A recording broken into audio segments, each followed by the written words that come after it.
In this episode, you'll learn to invite members to your organization's security team.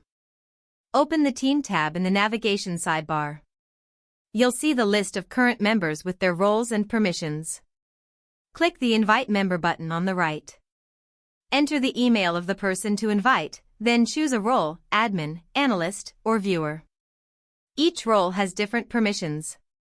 Admin has full access, analyst can handle alerts and incidents, viewer can only see reports. VRadar sends an invitation email with an account activation link. The invitee just clicks the link, sets a password, and they can access immediately. All member activity is logged in the audit trail, enabling traceability when incidents happen.